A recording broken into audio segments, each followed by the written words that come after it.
श्री राम जय जय राम, श्री राम जय जय राम, श्री राम जय जय राम, श्री राम जय जय राम, श्री राम जय जय राम, श्री राम जय जय राम, श्री राम जय जय राम, श्री राम जय जय राम, श्री राम जय जय राम, श्री राम जय जय राम, श्री राम जय जय राम, श्री राम जय जय राम, श्री राम जय जय राम, श्री राम जय जय राम, श्री राम जय जय राम, श्री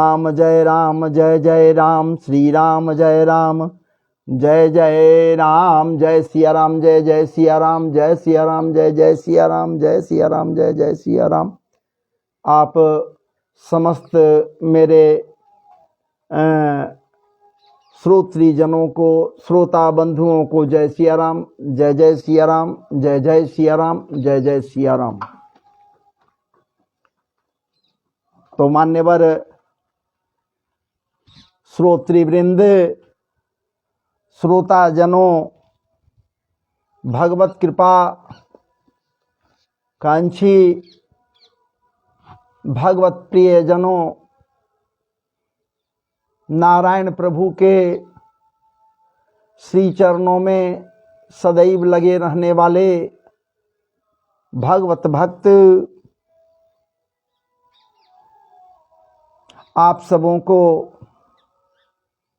हृदय के अंतरतम गहराइयों से खूब खूब नमन बंदन अभिनंदन और इस चैनल पर सुस्वागतम है। अभी कुछ देर पहले अपने YouTube चैनल के रा कृष्णा से लाइव था और यही विष्णु महापुराण के ही सृष्टि रचना के ऊपर पवित्रतम चर्चाओं को रख रहा था, जो षष्ठम अध्याय से संबद्ध था। उन्हीं श्रीमन्नारायण प्रभु के कृपा प्रसाद से पुनः अभी आपके समक्ष इसी महापुराण, विष्णु महापुराण के सप्तम अध्याय को लेकर उपस्थित हुआ हूं मैं। एक बात इतना जरूर है महाराज जी कि जत्र तत्र सर्वत्र भागवत जी की कथा प्रसंग आपको निश्चित रूप से मिल जाता होगा और कथा प्रसंग को निश्चित रूप से श्रवण करते होंगे अनेकानेक चैनलों से अधिकतर। लेकिन विष्णु महापुराण की कथा खास कर करके हमें ऐसा लगता है कि कम मिलता होगा। तो अभी वही लेकर आपके समक्ष उपस्थित हुआ हूं। विष्णु महापुराण के सप्तम अध्याय, सातवां अध्याय को आपके लिए कुछ देर के लिए जब भी वो आप अपन श्रवण करें, जिसमें मरीचि आदि प्रजापति गण, मरीचि जी वगैरह सब प्रजापति जी हैं महाराज जी। तामसिक प्रवृत्ति के सर्ग स्वयंभु मनु और शत्रुपा तथा उनकी संतान का विवरण आपके सम्मुख ये दास रखने का प्रयास कर रहा है। ज्यादा भूमिका में नहीं जाएंगे, चूंकि भूमिकाओं में तो जाकर अभी कथा प्रसंग चल ही रहा था। पूर्व के अध्याय के द्वारा जहां पर वर्णों की व्यवस्था के विषय में बतलाया गया था और खास करके एक मंत्र की महत्ता बतलाई गई थी, कितना वो पावरफुल मंत्र है, कितना शक्ति संपन्न वो मंत्र है श्री नारायण प्रभु का, जिसके जप मात्र से, जिसके चिंतन मात्र से भगवत कृपा प्राप्त हो जाती है। और जिसके ऊपर भगवत कृपा उसके जपने से, उसके चिंतन करने से प्राप्त होती है, वो दोबारा फिर वहां से लौटकर जहां वो जाता पार्षद होकर वैकुंठ में नारायण प्रभु के पार्षद बनकर के वहां से लौटकर दोबारा इस धराधाम में नहीं आता, माता के गर्भ में दोबारा नहीं आता। महाराज जी कैसे आ सकता है वो जो द्वादशाक्षर मंत्र का साक्षात्कार किया, द्वादशाक्षर मंत्र को महाराज जी आत्मसात किया, वो कैसे आ सकता है इस नरक में, जब जाते समय नरक में नहीं गया, सीधे वहीं चला गया, कहाँ वैकुंठ में ही उसके लिए जगह बनी पार्षद के रूप में। तो भला वो कभी इस धराधाम के नरक के में कैसे आएगा। यहाँ सबसे बड़ा नरक यदि कोई है तो माता का गर्भ, सामान्य नरक नहीं है महाराज जी। आप भी अनुभव कर सकते हो, कोई भी अनुभव कर सकता है कि ये असहज नरक है। कभी उस सौरी गृह में जाकर देखो, सुनो, सूंघो, स्मेल करो। कोई सौरी गृह है जहां बच्चा का जन्म हुआ है, उस सौरी गृह में कभी जाकर देखो, देखो, वहां महसूस करो कितने दुर्गंध है। जब उस गृह में दुर्गंध है तो जिससे वो बालक बाहर आया, जहां से बाहर आया उस गर्भाशय से, वो महाराज जी कैसा वो घोर विभत्स नरक है, जहां उसे रहना ही रहना है। और तो और प्लेसेंटा से लिपटा रहता, कुच्छी से लिपटा रहता, भीतर का द्रव इतना बदबूदार होता है, इतना बदबूदार होता है, जिसके विषय में कामना कोई क्या करे महाराज, उसको याद थोड़े रहता है, हम सबों को याद थोड़े अब है। लेकिन उससे बड़ा नरक और कौन है जिसमें वो जाता है, प्राणी शरीर उसका जाता है, शरीर में निवास किए हुए है, तब वो महसूस कर रहा है, शरीर नहीं महसूस करता। और वो बना रहा है कि हे ठाकुर जी अब जल्दी से हमें बाहर निकाल दो, इसलिए कि आप जब बाहर निकाल देंगे तो कभी भी गलत कृत्य हम नहीं करेंगे, कभी भी नहीं करेंगे गलत कृत्य कि फिर दोबारा यहाँ आना हो। हे ठाकुर जी हमें याद रहेगा, ये बात तय है कि पहले भी अनेकों जन्मों में अनेकों बार मैं वादा किया, लेकिन चूक गया, नहीं हम आगे बढ़ सके, इसको नहीं निभा सके। यही होता रहा, प्रत्येक बार की लड़कपन खेल में खोया, जवानी नींद भर सोया, बुढ़ापा देख कर रोया, उमरिया बीत जाती। इसी प्रसंग में रह गए, स्त्री प्रसंग में रह गए, कार्य प्रसंग में रह गए, उदर पूर्ति के प्रसंग में रह गए, मल त्याग के प्रसंग में रह गए। इन्हीं कर्मेंद्रियों को तृप्त करने के लिए हम जीवन भर रह गए। इसलिए हे प्रभु इस नरक से जल्द उबारो। क्या बात है, विचार कीजिए, जब ठाकुर कृपा होती है, ओम नमो भगवते वासुदेवाय द्वादशाक्षर मंत्र का आश्रय किसी को मिल जाता है, वो ध्रुव बन जाता है, वो बालक ध्रुव बन जाता है, उसके लिए ठाकुर ध्रुवलोक बना देता है, ध्रुवलोक बना देता है। इतना पावरफुल ये मंत्र है, नारद जी के द्वारा बतलाया गया था, नारद जी के द्वारा बतलाया गया था इस द्वादशाक्षर मंत्र को, उस बालक ध्रुव को। आज टिमटिमा रहा है, उसके लिए अलग लोक की स्थापना हो गई, ध्रुव तारा के रूप में ऊपर टिमटिमा रहा है। विचार कीजिए, प्रहलाद जी की बात को ही देखिए ना, नारायण नारायण ओम नमो भगवते वासुदेवाय, जो भी हो, भगवत कृपा ऐसी बनी कि उस बालक के लिए नरसिंह अवतार हुआ, नृसिंह भगवान के रूप में अवतरित हुए और हिरण्यकश्यपु को, हा क्या बात है। तो कहने का मेरा मतलब है, हम सब के सब निश्चित रूप से ये ध्यान दें कि इस घोर नरक में न जाएं। भगवत कृपा पाने के पश्चात जब जाएं वहां तो वहां से लौट कर वापस नहीं आए। माता के गर्भ में या काल चक्र के चक्र में हम सब नहीं पड़े। इसलिए इस 7वें अध्याय में ये बातें आती हैं कि मैत्रेय ऋषि को पुनः पराशर ऋषि बोल रहे हैं, कह रहे हैं, हे मैत्रेय, हे मुनिवर,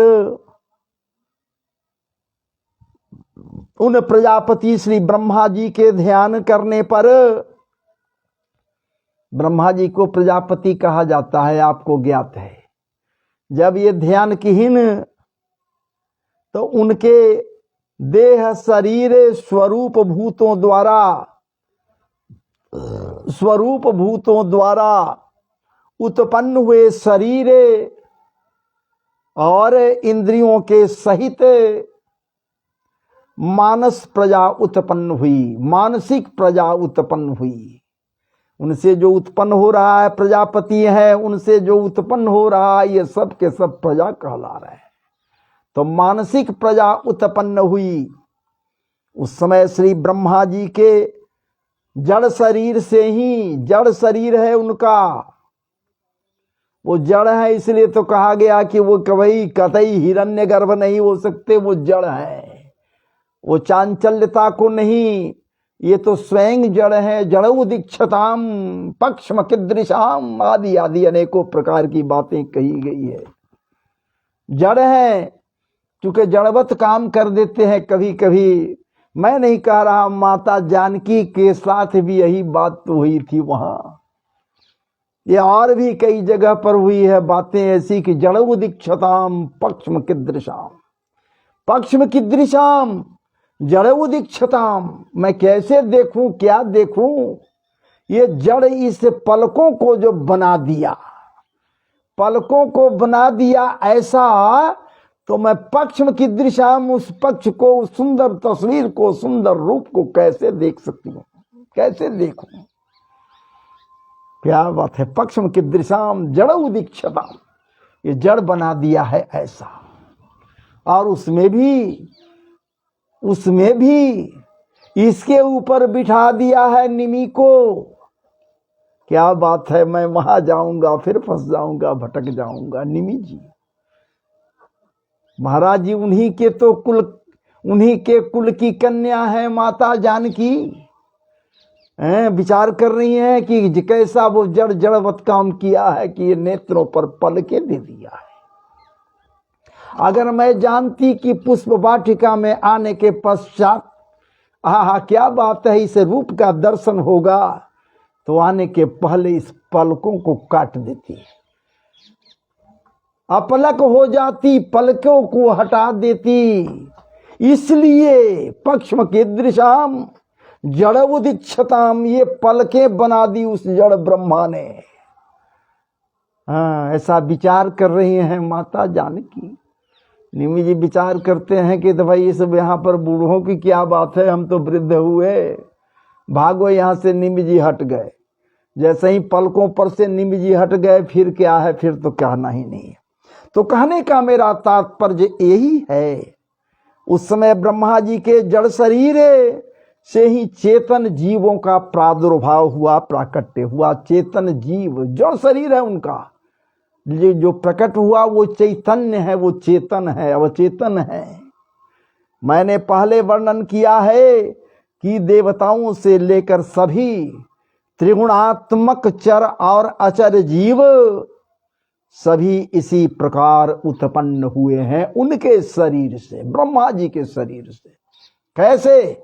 प्रभु कृपा से, भगवत कृपा से, उस ठाकुर जी की कृपा से, सत्यात्मक ब्रह्म के कृपा से, सत्य स्वरूप परमात्मा के कृपा से। ब्रह्मा जी स्वयं कुछ नहीं करते, वो ब्रह्मा जी के रूप में करने के लिए वही है। विष्णु के रूप में जैसे वो स्वयं को पोषित करता है, वो पोषण देता है, महाराज जी उसी प्रकार से वो रुद्र के रूप में वो स्वयं संहारक है, स्वयं संहार करता है।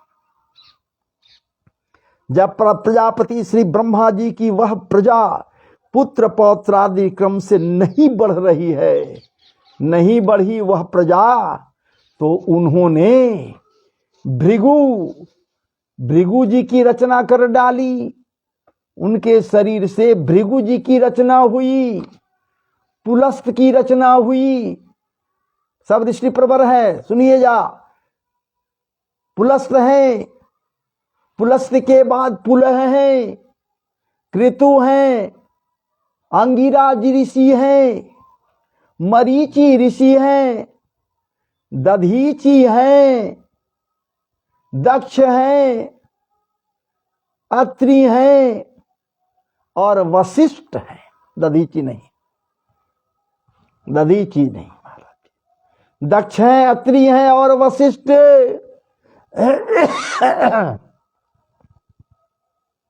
इन्हें ना अपने ही समान मानस पुत्रों की रचना कर डाली। इन्होंने मानस पुत्रों की रचना ये लोग भी अपने ही द्वारा कर दी, अपने ही सदृश। सोच लीजिए, पुराणों में ये 9 व्यक्ति हैं जी। पुराणों में 9 व्यक्तियों की चर्चाएं हुई हैं।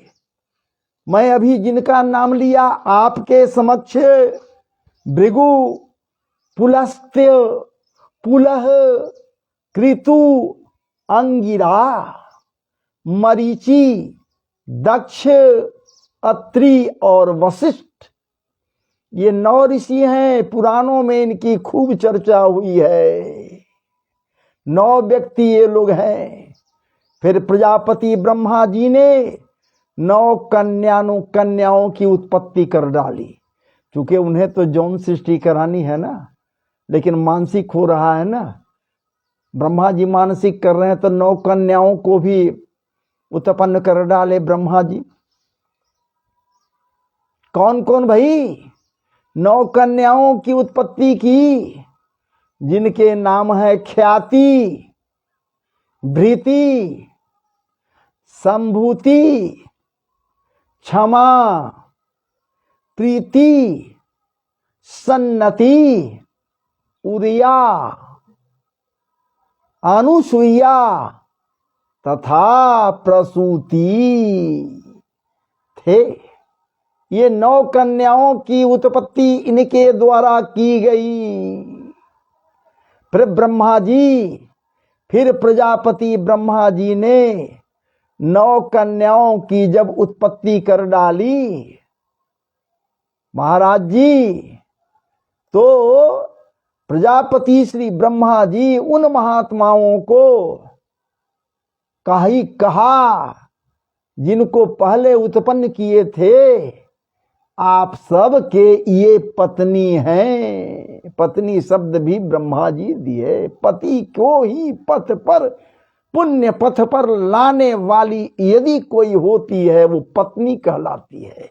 जो पतन के गर्त में पति को अपने प्रिय पात्र को नहीं जाने दे, पतन के गहरे खाई में न गिरने दे अपने प्रिय पात्र को, वही पत्नी कहलाती है। जो पतन से बचा ले वही पत्नी है। पतन माने निम्न स्तरीय बातों की बात हो रही है, निम्न स्तर पर, तब उसे पत्नी कही जाती है। विचार कीजिए। इस प्रकार से तुम इन महात्माओं के आप 9 कन्याएं हैं, तो आप लोग इनके पत्नी हुए, पत्नी हैं। भृगु, पुलस्त्य, पुलह, कृतु, अंगिरा, मरीचि, दक्ष, अत्रि और वशिष्ठ 9। आप 9 के ये 9 कन्याएं हैं। ख्याति, भूति, संभूति, क्षमा, प्रीति, सन्नति, ऊर्जा, अनुसुईया तथा प्रसूति, ये 9 आप हैं। आप सब के सब इनके पत्नी हो। यह कहकर उन्हें सौंप दिया। उनको सौंप दिया। चूंकि सृष्टि करने का भार ठाकुर जी की ओर से इन्हीं को मिला। ये ठाकुर जी स्वयं ब्रह्मा के रूप में सृष्टि करने के लिए तत्पर है महाराज जी। सृष्टि करते जा रहे हैं। श्री ब्रह्मा जी ने पहले जिन सनंदनादि को उत्पन्न किया, सनंदनादि आप नाम सुना जरूर, अभी सुन भी रहे सनंदनादि। कौन है महाराज जी? सनक सनंदन सनातन सनत कुमार, इनको सनंदन आदि कहा जाता है। सनक सनंदन सनातन, सनक सनंदन सनातन सनत कुमार, सनंदन आदि कहे जाते हैं। ये मानस है सृष्टि के, मानस है महाराज जी, इनसे आगे कोई सृष्टि नहीं चली। ब्रह्मा जी कहीं इनके देख पुत्रे, ऐ प्रजा, ऐ देखो मैं प्रजापति हूं, तुम प्रजा के रूप में, तेरा प्रारंभ का पहला तुम सृष्टि है, इसलिए तुम सृष्टि करो, आगे बढ़ाओ। ये सनंदन आदि कहीं कि नहीं, ये सब काम हमसे नहीं, हम लोगों से नहीं होगा। हम लोग को छोड़ दीजिए, स्वतंत्र रूप से हम लोग भगवत चर्चा में रहेंगे। हम लोग ठाकुर जी के प्रिय पात्र बनकर रहेंगे। हम लोग उन्हीं के कृपा को पाने की चाहत को लिए हुए उनके ही आश्रय में जाने के लिए आतुर सदैव रहेंगे। सनकादि ऋषियों के द्वारा विचार कीजिए, निरपेक्ष ये रह गए, ये सापेक्ष नहीं हुए। निरपेक्ष किसी की ओर से न रहे, न ब्रह्मा जी की ओर से है, न किसी और के ओर से। ये महाराज जी निरपेक्ष हो गए, क्या बात है। संतान और संसार में ये प्रवृत्त नहीं हुए, ये निवृत्ति मार्ग को अपना लिए, ये प्रवृत्त नहीं हुए, प्रवृत्ति मार्ग को सहारा नहीं बनाए महाराज जी, निवृत्ति मार्ग को। और वे समस्त ज्ञान सम्मान विरक्त और मत्सरादि दोषों से रहित हुए, कोई दोष इनमें नहीं। ये सनकादि ऋषि वही सनकादि ऋषि हैं महाराज जी, जिनके द्वारा अभिशप्त किए गए थे जय और विजय वैकुंठ में। जो महाराज जी बाद के क्रम में जब राक्षस बने 3 योनि के लिए, 3 जन्म के लिए, तो रावण कुंभकर्ण हुए, विचार कीजिए। और उसके पहले सतयुग में हिरण्याक्ष हिरण्यकश्यपु हुए दोनों। त्रेता में रावण कुंभकर्ण हुए, और द्वापर में शिशुपाल और दंत वक्र हुए।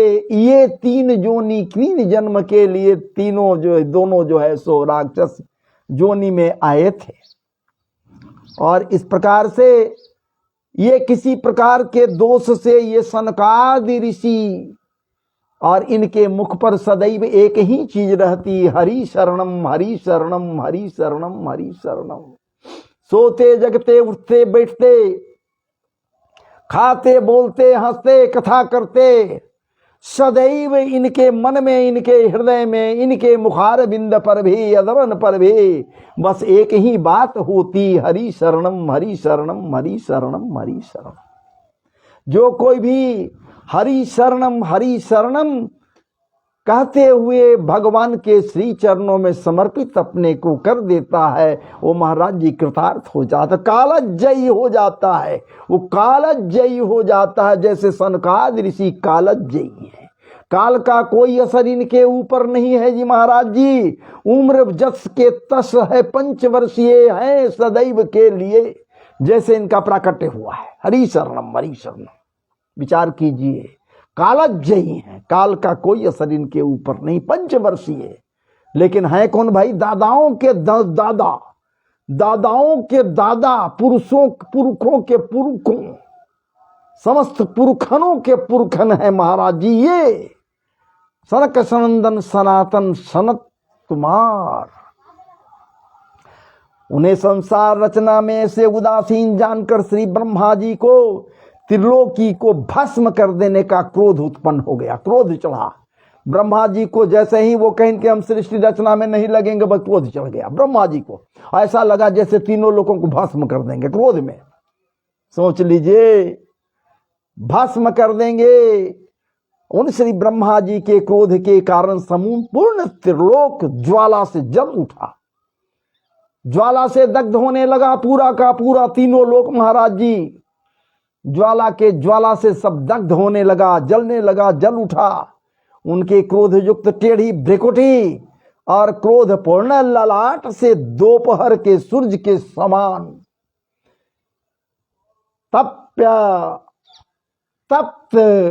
तप्तमान दे दीप्यमान प्रकाशमय रुद्र उत्पन्न हुआ। क्रोध, ये क्रोध ही तो रुद्र है महाराज जी, रुद्र अवतार, ये क्या बात है। रुद्र रुद्र उत्पन्न हुआ, उसका अति प्रचंड शरीर आधा नर और आधा नारी का था, इसलिए अर्धनारीश्वर कहा गया। भूत भावन रुद्र ही तो है जो अर्धनारीश्वर है महाराज जी। भूत भावन अर्धनारीश्वर है, संहारक है, भूत भावन रुद्र है। इसी कारण से भला उनसे कौन भयभीत नहीं रह सकता जी, उनसे कौन भयभीत नहीं रह सकता। जो नीलकंठ है, जो कालकूट विष को अपने कंठ में धारण कर लिया महाराज जी, जिसने भगवती गंगा के मान मर्दन करते हुए उसके वेग को अपने जटाओं के मध्य रोक लिया। ओ रुद्रदेव, क्या बात है। ओ रुद्रावतार रुद्रदेव के विषय में कही जा रही है, जिनकी कृपा यदि हो जाए किसी के ऊपर भी तो भला उसका कल्याण कौन नहीं करेगा। कल्याण करने से कौन चूकेगा जी, कोई महाराज जी चूकेगा। और इस प्रकार से रुद्रदेव की उत्पत्ति हुई। क्रोध रूपी रुद्र, जिनका आधा शरीर स्त्री और आधा शरीर पुरुष दोनों भागों का था, और इस प्रकार से ये प्रचंड नारी और पुरुष रूप में ये थे। फिर श्री ब्रह्मा जी ने अपने शरीर को विभक्त कर दे, रुद्रदेव को आज्ञा दिए, कहीं कि अपने शरीर को आधा आधा कर अलग अलग, ऐसा कहकर ब्रह्मा जी अंतर ध्यान हो गए। श्री ब्रह्मा जी द्वारा ऐसा कहे जाने पर उस रूप ने अपने शरीर को स्त्री और पुरुष दो भागों में अलग अलग कर दिया। जैसे ही ब्रह्मा जी कहे दो भागों में विभक्त कर दिया, दोनों अलग अलग हो गए। स्त्री और पुरुष अर्धनारीश्वर अलग अलग हो गए, लेकिन समय पड़ने पर दोनों साथ दिखलाई देते हैं। महाराज जी कहना क्या है। फिर उस पुरुष भाग को 11 भागों में बांट दिए। वो पुरुष भाग है जिसको 11 भागों में बांट दिए, इसलिए एकादश रुद्र कहे गए। विचार कीजिए। और तथा स्त्री भाग को भी सौम्य, क्रूर, शांत, संत, श्याम, गौर आदि अनेक रूपों में विभक्त कर दिए। ब्रह्मा जी अनेक रूपों में विभक्त कर दिया। हे महामुनि, आप अपने से उत्पन्न अपने ही स्वरूप स्वयंभ मनु को श्री ब्रह्मा जी ने प्रजा पालन के लिए प्रथम मनु बनाया। उस स्वयंभू मनु ने अपने साथ उत्पन्न हुई शतरूपा नाम की स्त्री को अपनी पत्नी के रूप में स्वीकार कर उसके साथ रहने लगे, और वहीं से जौन सृष्टि प्रारंभ हुआ। उन स्वयंभू मनु ने से शतरूपा से प्रियव्रत, उत्तानपाद नाम कर करके 2 पुत्र उत्पन्न हुए, तथा उदार रूप और सर्वगुणों से संपन्न 3 कन्याएं हुई। मनु और शतरूपा से, स्वयंभू मनु जी और शतरूपा से। और उन कन्याओं का नाम है महाराज जी प्रसूति, आकुति और देवहूति। सर्वगुण संपन्न प्रसूति और आकुति नाम की 2 कन्याएं हुई। यहां 3 नहीं, यहां 2 बतलाया जा रहा है। उसने अपनी पुत्री प्रसूति को दक्ष के साथ तथा आकुति को रुचि प्रजापति के साथ विवाह कर दिया। दोनों का विवाह कर दिया। सोच लीजिए। हे महाभाग, रुचि प्रजापति के यहां आकुति कन्या के गर्भ से 2 जुड़वा संतान उत्पन्न हुए। रुचि प्रजापति जो हुए, रुचि प्रजापति, इनके यहां विचार कीजिए। रुचि प्रजापति के साथ